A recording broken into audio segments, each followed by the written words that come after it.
Il est 13h sur Al-Oula, bienvenue dans ce journal. Tout de suite, le sommaire.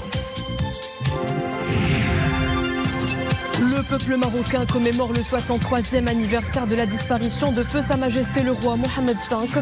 Sa Majesté le roi Mohamed VI, Amir al-Mouminin, accompagné de son Altesse royale le prince héritier Moulay Hassan et de son Altesse royale le prince Moulay Rachid, s'est recueilli hier sur la tombe du défunt souverain.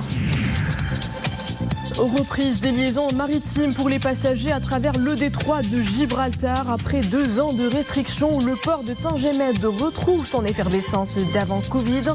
Des navires à passagers en provenance des ports espagnols, français et italiens y ont accosté hier.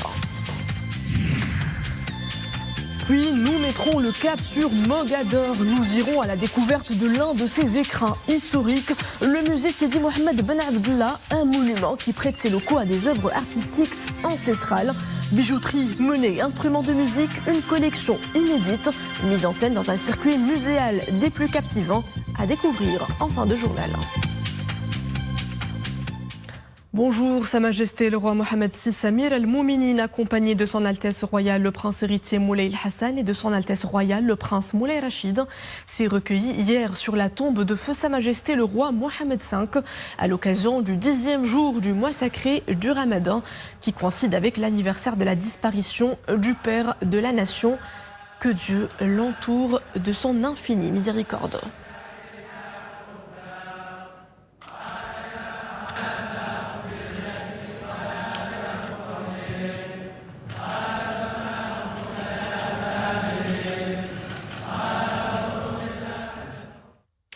Et en provenance d'Al-Jazira, des ferries à passagers ont accosté hier au port de Tangéville. Une centaine de voyageurs piétons et en autocar ont pu rallier ce point de passage frontalier dans une atmosphère chargée d'émotions après des mois d'attente. Ils sont plutôt ravis de pouvoir enfin retrouver leurs proches. Fna Shaker Al-Alawi, Abdelali Gnouni et un récit de Nisrine Hamdawi. Tingemed. Le premier navire en provenance d'Algésiras vient de jeter l'ancre. Enthousiastes, les voyageurs seuls de leur pays après une longue période d'attente. La reprise des liaisons maritimes entre le Maroc et l'Espagne est vécue par les Marocains résidant à l'étranger comme un jour de fête en ce mois béni. Nous sommes heureux de la réouverture du trafic maritime. Nous avions hâte de revoir nos proches au Maroc. Je souhaite que les relations maroco-espagnoles soient toujours au beau fixe. Ma joie est indescriptible. Beaucoup d'émotions, car cela fait 2 ans que je n'ai pas revu ma famille. Je suis tellement ému que j'en perds mes mots. La reprise des liaisons maritimes se fait progressivement. Dans un premier temps, elle concerne les passagers piétons et ceux venant à bord d'autocars. Et à partir de lundi prochain, les passagers à bord de voitures pourront à leur tour faire la traversée dans le respect des mesures sanitaires en vigueur. Le protocole sanitaire repose sur le renseignement d'un formulaire sanitaire. Le voyageur est tenu d'avoir son passe vaccinal, mais au cas contraire, ou s'il ne dispose pas d'un schéma vaccinal complet, un certificat de test PCR ne dépassant pas les 72 heures est requis. Plusieurs projets ont été réalisés, dont les principaux, le réaménagement de la gare maritime, le renforcement des ombragés et des installations portuaires, la mise en place d'un nouveau circuit supplémentaire pour les passagers afin de faciliter et d'assurer une certaine fluidité au niveau du port, et aussi le renforcement des services des passagers tels que les aires de jeu pour les enfants, des salles de prière. C'est la première traversée reliant le port d'Algésiras à celui de Tingemed, après une longue période d'arrêt des connexions maritimes. Une reprise du trafic au goût de retrouvailles et du plaisir de renouer avec ses racines. Vous avez en tête une idée de projet entrepreneurial, vous pouvez compter sur le soutien de Força. Le programme vient d'être lancé par la tutelle, il promet à quelques 10 000 porteurs de projets un accompagnement sur mesure depuis la phase d'idéation jusqu'à la réalisation effective de leur projet. Les développements en compagnie de Mehdi Chtaibi, Abdelmjid El Hallaoui et Oumaïma Ramli. Vous avez 18 ans, vous êtes marocain ou vous résidez au Maroc et vous avez un projet en tête. Le programme Força est fait pour vous. Exit les conditions préalables, aucune expérience ni diplôme ne sont exigés, seul votre projet et votre motivation entrent en ligne de compte. Pour s'inscrire, la procédure est simple. Tout se passe sur le site força.ma. Tous les projets font l'objet d'études par le comité ad hoc. Selon une approche novatrice, le programme Força combine financement et accompagnement. Pour l'ensemble des projets retenus, une formation en e-learning est assurée, une incubation de 2 mois et demi pour les projets les plus innovants. C'est un programme qui a été vraiment insufflé par Sa Majesté le Roi Mohammed VI, que Dieu l'assiste, qui a vraiment voulu mettre l'entrepreneuriat au cœur des préoccupations des Marocains, parce qu'on pense que c'est par là que la jeunesse doit commencer pour pouvoir aider le pays à se développer. Annoncé par le gouvernement le 11 mars dernier, ce programme dispose d'une enveloppe de 1,25 milliard de dirhams. Ce budget permettra d'accompagner les porteurs de projets depuis la phase d'idéation jusqu'à la réalisation du projet 10 000 pour l'année 2022. Le monde de l'entreprise appelé justement à faire face à un nouveau défi, la décarbonisation. De nombreux chefs d'entreprise ont entamé la démarche, engagés à réduire leurs émissions de gaz à effet de serre. Cette transition prioritaire de la réforme du secteur énergétique fait l'objet d'une rencontre de la CGEM et du club de chefs d'entreprise France-Maroc. Écoutons le président de la CGEM. Nous sommes gagnants à plus d'un titre. Je dirais d'abord en réduisant notre empreinte carbone, luttant ainsi contre le changement climatique. Il y a aussi une baisse des coûts des facteurs de production afin de renforcer la compétitivité de notre tissu industriel. Et en plus généralement, je dirais que ça va réduire notre dépendance énergétique de notre pays. Quand le BTP va, tout va, dit l'adage. Ce n'est malheureusement pas le cas de nos jours. Une période sombre pour les opérateurs du secteur du BTP. Les promoteurs déplorent le renchérissement des matériaux de construction. À leur tête, l'acier ou le rond à béton voit ses prix s'envoler. Les promoteurs tirent la sonnette d'alarme. Saïd Al-Idrissi, Zakaria Moukin Billah Iman Ablou. Peu d'agitation ces derniers jours au marché Chlelet de Casablanca, spécialisé dans les matériaux de construction. Si la marchandise ne manque pas, les prix ont nettement bondi. Une hausse inédite qui touche les principaux matériaux, notamment le verre, le cuivre, l'aluminium, le bois et le fer à béton. Les causes de ces hausses de prix sont multiples. Il y a d'abord la cherté des matières premières importées, due aux tarifs élevés du carburant et du transport. Les prix de certains produits ont progressé de 80%. C'est le cas notamment du fer et du bois.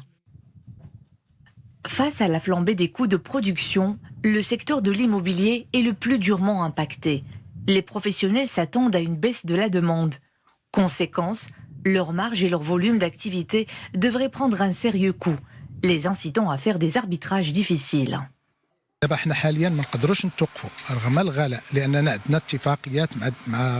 ne pouvons pas arrêter les projets de construction, malgré la cherté des produits. Nous sommes liés par des conventions avec le ministère de l'Habitat.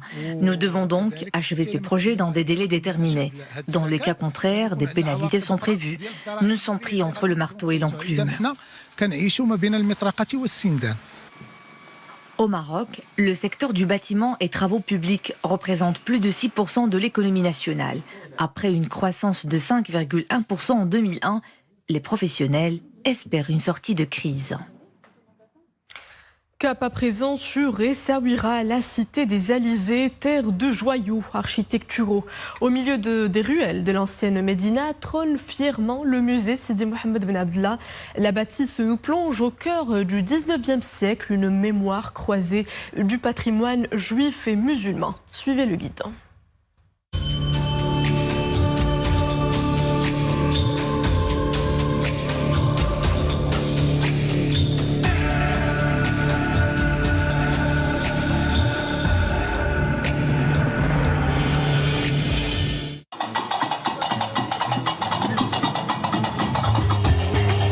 La bâtisse était à la base une demeure seigneuriale.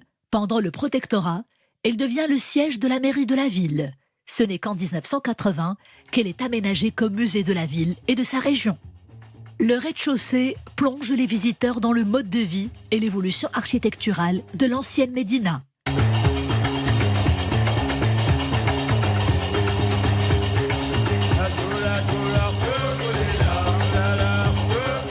إذن على مستوى الطابق العلوي هي فرصة للحديث وترجمة الغنى ديال التراث اللامادي. Les objets exposés ici représentent le patrimoine immatériel qui fait la part belle à la singulière richesse historique de la ville d'Essaouira.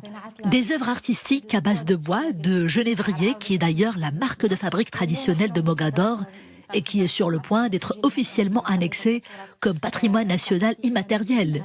Nous y trouvons également de magnifiques séries de bijoux comme le Dek Soueri. Cet art ancestral s'est développé avec la construction de la ville au XVIIIe siècle. Aujourd'hui, sa réputation dépasse les frontières.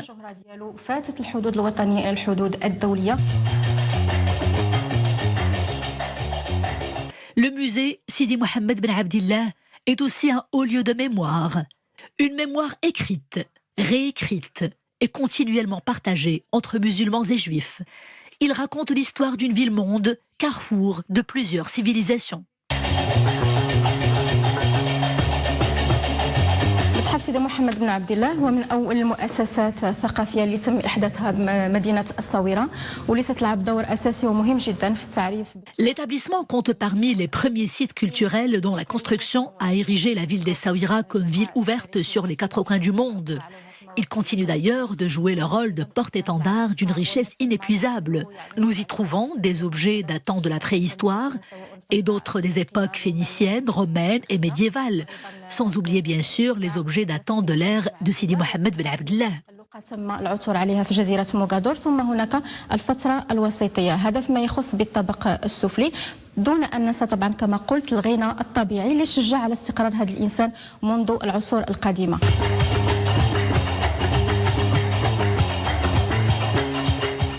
Tant de joyaux patrimoniaux soigneusement conservés pour raconter à toutes les générations et à leur manière l'histoire d'une petite ville portuaire.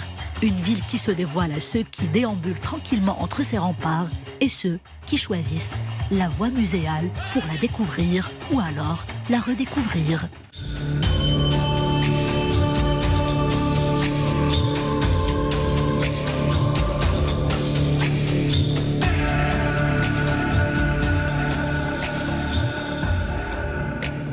C'était donc le grand format de cette édition et il est signé Mohamed Louahibi et Nisrine Aouzdar. Culture toujours avant de vous quitter pour inciter les écoliers à lire, quoi de mieux que de mettre les mots en scène. L'un des lycées de la mission française de la capitale a organisé la nuit des lectures, une soirée pour inciter les plus jeunes à lire sur les planches. Nedal Bouhmala Zakaria Moukin Billahi Manablouf.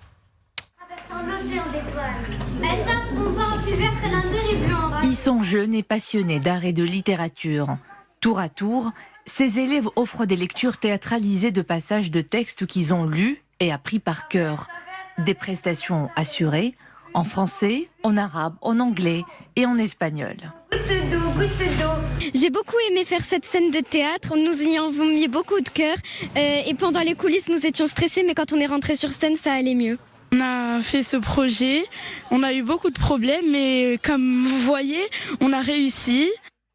Le spectacle est également une excellente opportunité pour ces artistes en herbe de travailler l'expression orale, la présence et la confiance en soi. De la lecture aux planches, il n'y a qu'un pas. Ces élèves l'ont franchi avec brio. C'est un spectacle entièrement écrit par la classe et aussi c'est un travail à l'oral. Cette expérience, j'ai pu apprendre à parler devant plusieurs personnes, ce qui me sera certainement utile dans mon avenir proche. Des lectures ont pu être offertes de la grande section de maternelle jusqu'en terminale dans les 4 langues, directement dans les foyers des familles, puisqu'un lien a été envoyé chaque soir pour que ces lectures soient écoutées dans le cercle familial. Aimer les mots et les faire vivre, mais aussi les mettre en scène. Tel est le but de ce spectacle haut en couleurs, organisé pour le plaisir de la lecture. Et voilà, c'est la fin de cette édition. Merci à vous de l'avoir suivi. Retrouvez tout de suite Nisrine Bedrenem pour le Télédiario. Excellente suite des programmes sur Al-Oula.